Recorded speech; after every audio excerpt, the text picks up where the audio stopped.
My name is Jim Estes, and today I'm going to talk about a drill that I think is extremely important for the swing plane. So what I want you to do is, and this by the way is going to give you an instant understanding of exactly the feeling you want to have in the golf swing. Take a club, you can put a rod, alignment rod in the grip, or I'm sorry, in the butt end of the golf club.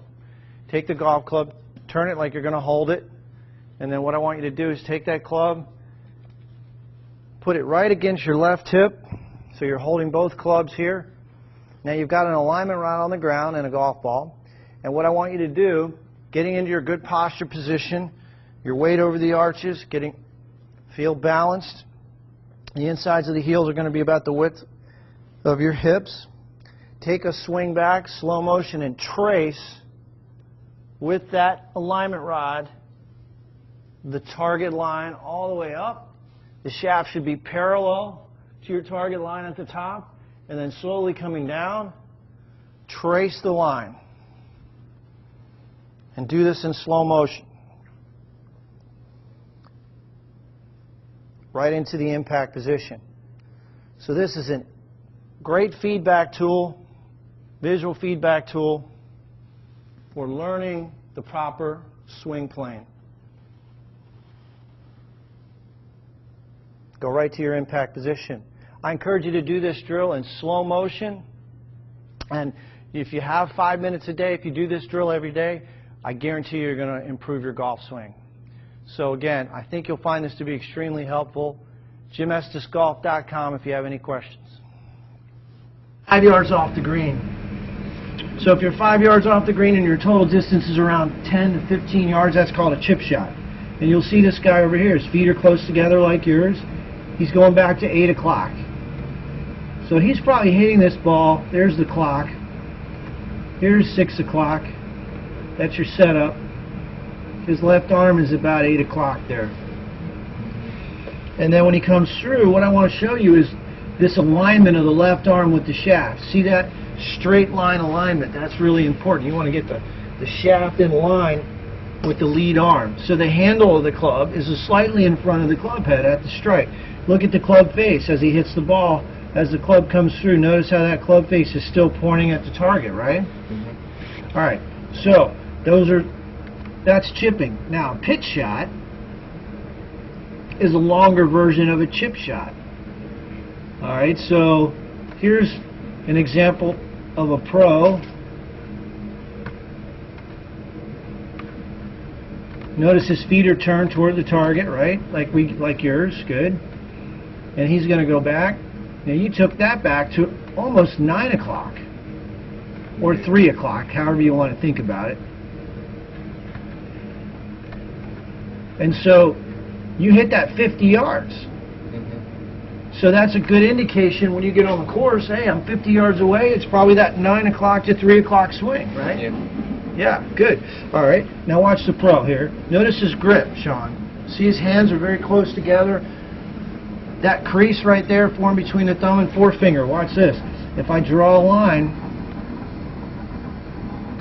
that line's going right to his right clavicle, between his chin and his right shoulder. All right, his weight's on his forward leg. Now watch this. He's going to take it back, cock his wrist. There's that a little bit more than 8 o'clock position. He's turned his chest. His weight's still staying on his forward leg. Now his knees are going to go a little bit toward the target. Weight still on the left foot. Feet are still flat on the ground. Turns his trunk. And his body's facing the target. So the rotation of the trunk back and through. If you were going to throw a baseball underhanded, that's how you chip and pitch. If you were going to skip a rock, same idea. So you already got a lot of the elements with very little effort here. The grip pressure in your hand should be very light and loose. You don't want to be squeezing the club because this is a finesse shot, right? Okay. Good job. Now, what does a full swing look like? Well, I want to get to that right now. So let's look at this guy. So this guy's hitting a 7-iron, okay? Now, notice the stance width. His ankles are directly in line with his hip sockets.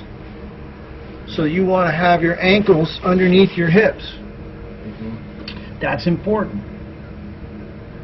That's going to give you the proper balance. Biomechanically, you want your ankles underneath your hips.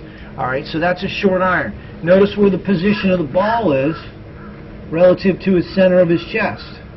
It's slightly forward of center. Slightly forward. So a sand wedge, the ball's right in the center of your chest, and then as the clubs go down chronologically in number, lower, the ball's going to be moved forward slightly. And you're going to see this guy, he's got flexibility. He can turn back. So the rotation of the trunk is about 90 degrees. Yes. You know? And then here's what I want to show you. I want you to get in front of that mirror in your house and practice impact.